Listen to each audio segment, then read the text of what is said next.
In today's video, I want to bring some awareness to Proctalgia Fugax. So whether you clicked on this video because you suffer with this condition or this is your first time hearing about it, and you're curious and you just want to learn more about it, then be sure to watch this video to the end because trust me, you clicked on this video for a reason.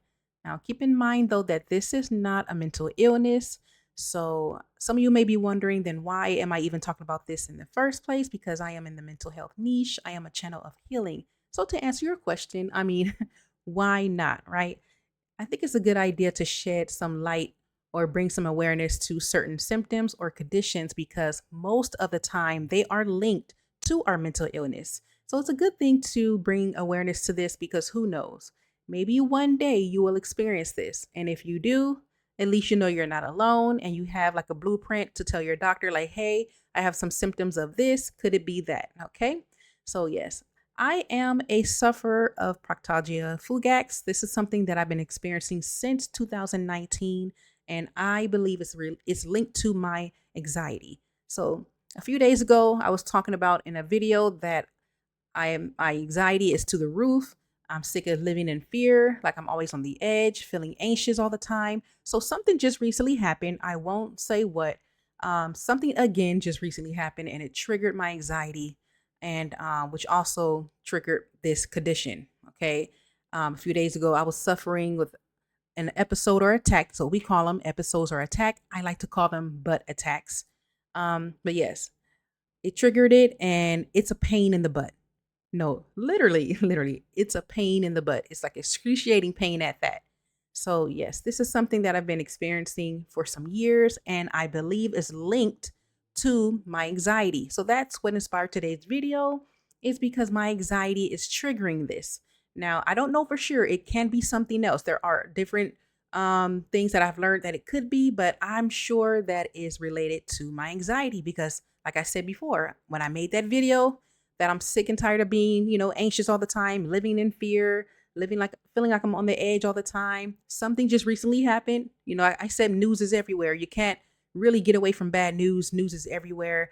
I do suffer with GAD, generalized anxiety disorder. So anytime that I'm learning about bad news and stuff like that, I take it to a whole nother level. So my anxiety is always at a 10, 15, or a 20. So something recently happened. It was all over social media. I'm sure you probably know what it is if I mention it, but I won't. So when I learned of it, my anxiety went higher. It was very, very high. And in result, Proctalgia Fugax was triggered. I woke up in the middle of the night. Usually this happens at night. For most people, it happens at night when I'm asleep. I woke up and bam, my butt area, sorry to say, I mean, that's where it's at. It's down there. It was in pain. It was in pain. And I'm telling you, you cannot sleep through this. You cannot sleep through this. You have to just let it do what it has to do until it's done. And it's crazy because when it's done, it's like it never happened. You can go back to sleep. You can continue to do what you got to do before it happened. It's weird. It's like it's on a timer, an exact, like approximately 15 minutes, 20 minutes, an hour, and then bam, it's gone. For some people, it can last for minutes. Some people it can be hours. No telling how long the spasms will last. But I don't want to speak too much. I want to talk more about my experience with this towards the end of the video. So that's why I said be sure to stick around to the end because I will be talking more about my experience with Proctalgia Fugax. Okay, so yes, I normally like to show you all like an agenda, but I'm not going to show you an agenda because all I'm going to do is show you the TikTok video of a doctor explaining this because I'm not a medical doctor. So I do have at least one video to show you more about this condition. And then I have a Google search. I did Google search it and just quickly read what that is. And that's it. That's all I have for you. And then I'll close out by talking more about my experience with Proctalgia Fugax. So I'm going to switch scenes. Now, I picked this particular TikTok video because this doctor is funny, very humorous, bringing some light to this situation because I think this doctor knows for many of us that suffer with this, it's painful. Okay. Very, very painful, excruciating pain. I'm talking like almost feel like you're going to faint. For most people say they feel like they're going to faint, die, and all this other stuff. So this is some painful stuff, man. So this doctor is very funny. This TikTok is funny. I may start laughing because it was saying some funny things in this TikTok, but it's serious though. For those of you that suffer with this condition, once it starts, it's no joke. We're not laughing. All jokes aside, we're just trying to survive through those spasms, right? Okay, so I'm going to place myself on mute. I may play the video twice because it is a little low. I tried to adjust the volume, but that's how high as I can make it. So yes, so here we go. Let's listen to what Proctalgia Fugax is. And then once the video is done, I'll come off mute and continue the rest of the video.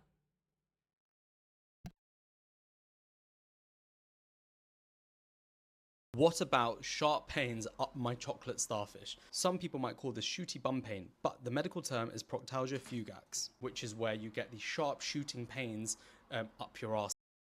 It can feel like a lightning bolt to the rectum. It can feel like you're being stabbed with a hot knife. And even though Proctalgia Fugax is directly translated as a fleeting anal pain, episodes can last up to 20 minutes. That's so long. It's thought that it's caused by spasms in the muscles around your chocolate starfish, but these spasms can be caused by hemorrhoids, constipation, endometriosis, being on your period, doing a poo, having sex, and even stress. There are some treatments that can help, such as salbutamol inhalers, diltiazem cream, or even glycerol trinitrate cream. All of these can help to relax the muscles around your chocolate chute, but you can also do exercises to the pelvic floor and treat the underlying cause for what might be causing your Proctalgia Fugax.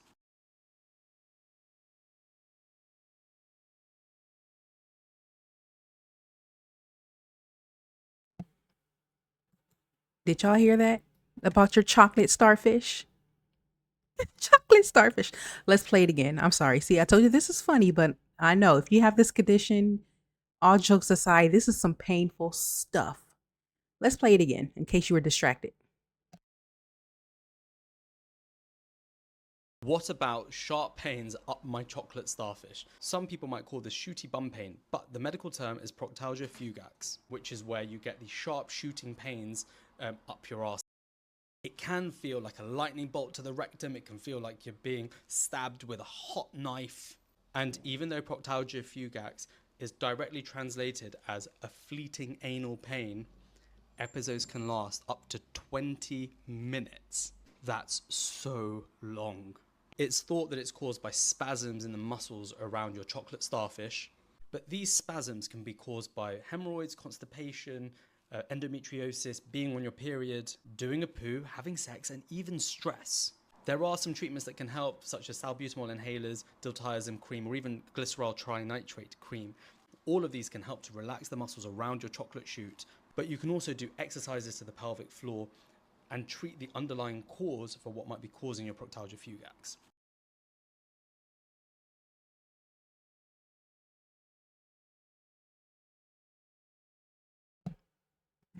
All right.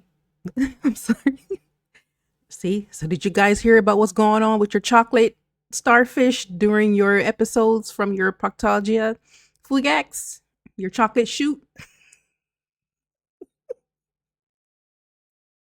I'm sorry. I can laugh at this now because I told you, like, it's funny. I told you it's funny. Now you see why I picked this particular TikTok video. This is funny with the way he was explaining it, not the condition itself.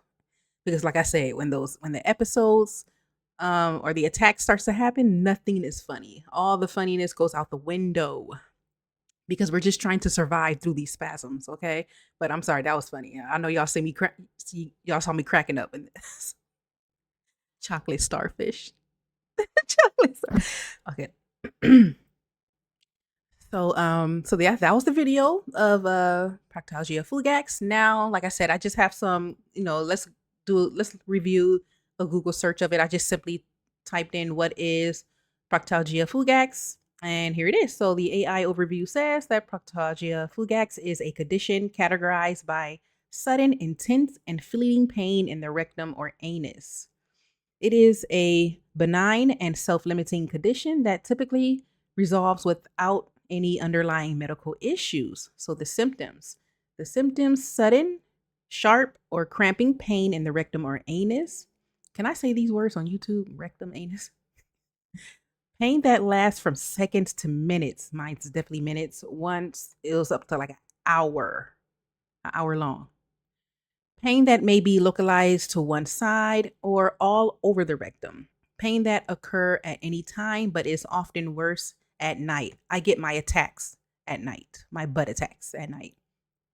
Like when I'm asleep and then it just happens and I wake up. You can't sleep through this. I'm telling you right now, you cannot sleep through this. So the exact cause of Proctalgia fugax is unknown. It is thought to be related to spasms of the levator ani muscle, which is located in the pelvic floor. Often possible triggers include stress, constipation, diarrhea, and childbirth. I'm sure mine's is stress and anxiety related because, like I said earlier, anytime that I'm anxious or stressed, I get these attacks. Yes. Diagnosis. So, Proctalgia fugax is usually diagnosed based on symptoms alone. There is no specific diagnostic test required. The treatment. Most cases of Proctalgia fugax resolve on their own within a few weeks or months. Mine's is years. Mine seems like it's years. I'm still suffering with this. Like what? 6 years? However, some people may find relief from over-the-counter pain relievers such as ibuprofen, acetaminophen, hot sitz baths, biofeedback therapy, Botox injections. Interesting. The prognosis, Proctalgia fugax is a benign condition that typically does not have any long-term consequences. It may recur occasionally, but most people with Proctalgia fugax eventually outgrow it. Well, I have not outgrew mine because I still get it. I've been getting it since 2019. So there we have it. Comment below is if this is something you've experienced before. Like, you know what? I have gotten some spasms going on down there. And let me tell you something. If this is your first time experiencing this, you would think you're dying. Okay? You would think you're dying. You would think that, okay, a cancer has formed. Now I'm going to get some colon cancer. Some kind of cancerous thing is going on down there. So you would think you're going to have like some cancer or something. You don't know what's going on. It's crazy. It hurts. It's painful. And you're like, what in the world is going on? Okay. So I know for sure when I first experienced it, I was like, whoa, what in the heck? And I remember, so now I'm going to start talking about my experience. Okay. So I just remember like anytime I have this episode, anytime I have an episode or attack, I'm always, well, first I'm waking up. Okay, let's go from when I'm waking up. So I'm sleeping. Next thing you know, I feel it. Okay, you feel it. You like sharp pain, hot knife, like the doctor said. So you're waking up. First, you're trying to sleep through it. Like, I can sleep through it. Nope, you're up like that. You just get up and you're like, whoa. Okay. Now, like I said, I've been having this often, so I'm not usually like, oh, what's this? That was around the time when I first got it. Now I'm just talking about that I'm just used to having these episodes and attacks. So I'm like, okay, I'm having an attack or an episode. Let's get out of bed and start doing what you got to do. So, which is typically I'm pacing around the room. Now, this is early in the morning, by the way. This is typically happening, I would say, between 12 and 4 a.m. for me. That's the window. 12 a.m. through 4 a.m. is my window. The one that I recently had, I will show you later. I'm starting to finally log this, but I'll talk about that in a minute. So yeah, so I'm just doing what I can to eliminate the pain, the excruciating pain. You're just like, oh, you're literally like, oh, you're holding on to your butt like how you see in that little thumbnail that I got with the guy holding his butt like that. That's what you're usually doing. You're holding yourself like, oh, you feel like a wounded soldier in a battle. Like you're crawling on all fours. Like, oh, I remember crawling on all fours when this first happened. Like I'm wounded in war or something. And then, so yeah, you're just doing what you can. You're rocking your pelvis. If you have an exercise ball, I'm sure a lot of you have been sitting on your exercise ball and just rotating your hips and, rotating your hips in a circle, anything to like ease the pain. A lot of us, I've seen in comment sections of YouTube videos I've seen of this condition, people mention just sitting on the toilet works. That's pretty much what I do. Just sit on the toilet. It makes you think you would have to use the restroom, like you're doing a bowel movement. That's what it feels like. You'll think it's like stuck gas too. You would think maybe this is just stuck gas or something. So you're trying to like gas it out, fart it out, whatever. This is embarrassing, but I don't care, you guys. I'm talking about something that I'm going through. It's embarrassing, but hey, this is related to my, I'm sure this is related to my mental illness. Our bodies are like a vehicle, man. When we have mental illnesses and we're going through symptoms from our mental illnesses, be prepared for your body to be, worn. It's like wear and tear. We're putting wear and tear on our bodies anytime that we have symptoms of stress and symptoms of depression, sadness, you name it. This stuff does toll to our body. So as embarrassing as this is to talk about, it's linked to my mental illness, I'm sure. Okay. And like I said, I'm bringing some awareness to this condition. I'm sure there are others, and there are a lot of people out there suffering with Proctalgia fugax. Lots of people. I'm just glad I found the name. I remember trying to go on the internet, putting in the Google searches, trying to, putting my symptoms in Google searches, trying to get an idea what this is. And then I went to YouTube once I found the name of it, and I went to YouTube. I'm like, whoa, there are people suffering with this, even on TikTok. There are people on TikTok talking about their experiences with this. But so you're just doing what you can to ease the pain. I'm very stubborn. There are other ways. I know they're mentioned like here, hot sits baths, biofeed, what over the counter pain relievers and hot sits bath. I don't know about the other biofeedback therapy and Botox injections. That sound like something that the doctor has to do for you, but home remedies like sitting in a hot sits bath. I remember reading that you can put it's a tennis ball. You can sit on a tennis ball and roll around and put your hips in a circle while you're sitting on a tennis ball. I think a warm, hot towel to sit on. A heating pad, which I have. I have a heating pad. I have not tried any of these things yet. I'm very stubborn. I just pace back and forth around my room until it's done. I'm always on all fours. I'm on all fours, with the butt in the air. I'm on all fours and I'm just doing what I can, man. Some people sit in I heard a child's pose or a fetal position. I mean, anything. We get creative. If you've experienced these spasms, you do what you need to do to ease the pain. We are doing all sorts of things. I've even seen that people says being upside down help. Just be upside down on the wall. Like, huh? I can't be upside down on the wall. We just do what we can. So I will try the hot towel, the heating pad. I need to get a tennis ball. So now I'm going to add that to my list. When I go out to do some shopping, I need to get a tennis ball. I heard that helps. So there are different ways, pain relievers and stuff. Ibuprofen can help, things like that. So this is very, very painful. That's my experience with it. It can last, for me, typically it's 20 to 45, maybe to an hour. That is that's how long mines go. Now I'm starting to finally document this because I'm trying to realize, like, what is triggering this. I've never documented or logged it before. Now I had a video conference call with my doctor yesterday because I didn't feel like going to the clinic because of my anxiety. So I had a doctor. I was on the video thing with my doctor, and I was telling her that I'm still experiencing the Proctalgia fugax. It's in my notes that I'm diagnosed with this. So like the internet said, there's no special testing, diagnostic tests required. Is usually by just telling the doctor your symptoms. That is how you get your diagnose. What else?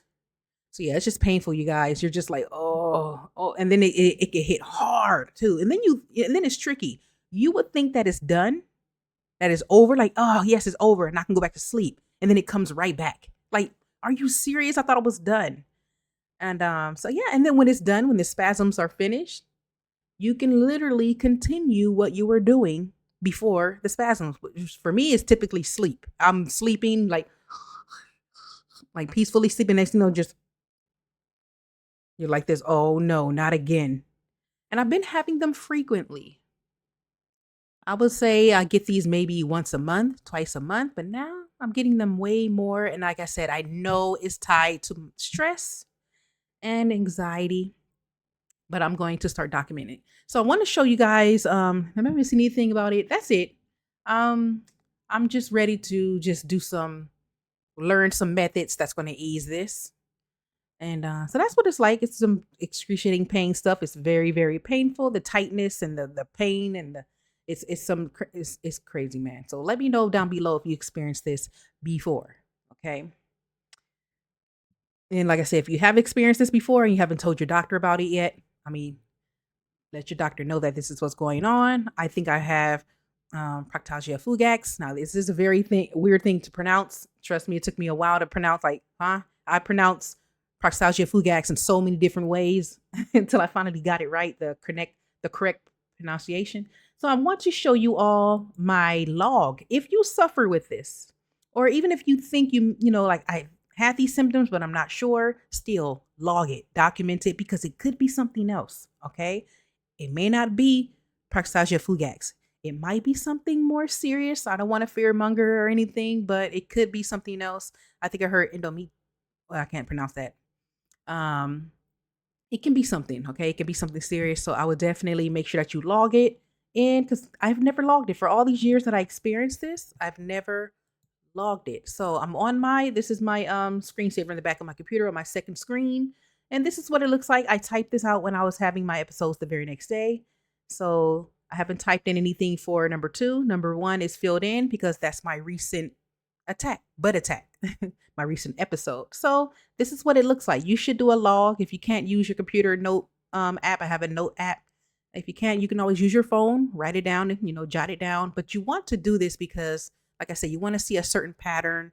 This can also be something to share with your doctor. Plus, you just want to find out what is causing this. What is causing this condition to be active? So that's the whole point of logging it. You want to see a pattern, catch a pattern. So this is my Proctalgia Fugax log, and here it is. So date of the episode, I had one 9/11/2025. The start time of episode was 2:58 a.m. Okay, it was 2:58 a.m. At the end time of the episode, I would say maybe around 3:25. I could be wrong, because like I said, I wasn't documenting it. I know when it started, because every time my episodes start, I look at my phone. I want to see what time it is, but I never looked at like when it was done, because after it's done, I'm going back to sleep because I got to get up, do things. I'm not looking at the time. So now I will be looking at when it's done because I need it for my log. And then right here, I put successful method used. You can also copy this format if you like. Hopefully this doesn't look too small for you. But I'm reading it in case you can't read it. So it says the next one is successful method used. I use no method. So method meaning what did I do to ease the pain? Did I do a hot bath? Did I sit on a workout ball? Did I do the heating pad? So that's what successful method used. And this is important because if it worked, you want to log it. So that way, when you have another episode, you know what to do. Yeah, see. And then last, feelings or symptoms during the Proctalgia Fugax. So the symptoms and feelings is I was depressed, depression, of course, insomnia. This gives me insomnia, anxiety, stress, frustration, and irritable. Now, the point of feelings and symptoms, because I guess you just want to log how you were feeling when having, these spasms. So some of you may not care about logging how you feel and symptoms. Like I said, since I am in the mental health niche, and I'm a channel of healing, this is important to me. If this is not important to you, then you don't have to worry about feelings and symptoms during your spasms. Or you can use this, how did you feel afterwards? Or how did you feel when you were using different methods to help you ease the pain? But yeah, that is it. So then here it is. I have some room for episode 2. Nothing's filled out yet because, of course, I haven't had a recent episode or attack. Hopefully not. I don't plan on having any attacks or episodes soon. As long as I just keep my anxiety and my stress levels down, then I don't think I should be triggering any of these, triggering the condition. Okay, so this is what that looked like. You can definitely copy the format or add. You can always add or whatever you want to add to your log. It is your log. So that is it. That is all that I have for you. Comment below if you've, experienced this and things that you did that worked. I would love to hear different methods that you use during your spasms and stuff like that. And then once again, if this is something that you've experienced before, but you wasn't sure what this is, and now you have an idea, like, oh, that's what that is, let me know, like, oh, thank you. I'm glad that you talked about this because I experienced this too. Now I can talk to my doctor about it, because we don't want to suffer. I am a channel of healing, okay? A channel of healing. So please, let's engage and help one another with this because this is serious. Like I said, as funny as this was when I was laughing at the TikTok video of the doctor explaining it. I mean, that was funny. Come on now. That's funny. Chocolate starfish and chocolate shoot. That's funny. Chocolate. You guys know what chocolate starfish is, right? Okay. Anyway, so so yes, comment below. And like I said, if this is your first time learning of Proctalgia fugax, comment below as well. I want to know, hey, I've never heard of this. And thank you for sharing because, like I said, I know it's for me, my stress and anxiety triggers this. If you also have anxiety, whether it's the GAD, generalized anxiety, or just anxiety in general, then this is something that's good for you to know because, like I said before earlier, you never know. You might one day experience this. And if you do, at least you know you're not alone. And it could be this Proctalgia Fugax. All right, that is all that I have for you in this video. Thank you so much if you made it this far. All I am asking is to like this video. Um, Let me end by saying that if you're interested in being a moderator for my channel, please head over to my community tab. Look at the posts. I have a post about becoming a moderator for my channel. How exciting. And also, if you would like for me to go live, I did a recent video about people pleasing, and I would love to, get some feedback from you all during a live that we could talk more about people pleasing because that is something that I suffer with. Like I said, I am a channel of support and healing. So let's start healing, let's start supporting one another and being there for one another. And I'm ready to go live and hear from you all. If you also suffer with people pleasing or if you are a recovering people pleaser. So please head over there also to the community tab. Make sure that you vote. I'm only looking for about 5 votes. The point of the votes is because my channel is still small, it's still slowly growing. And I just don't want to go live for nothing. Okay. So head on over there on my channel to that portion, to the community tab, read those 2 posts about becoming a moderator or, voting for me to go live so we can talk more about the people pleasing video. All right. That is all that I have for you. Please take care of yourselves. I love you all so much, especially my returning subscribers that do watch my content. Even though you watch in the clouds, you don't comment, but the engagement, you guys, the engagement is so important because, like I said, I am a channel of support and healing. All right. I am Chrissy. Thank you so much for watching Healing Speaks Chrissy, and I will see you in the next video. Bye.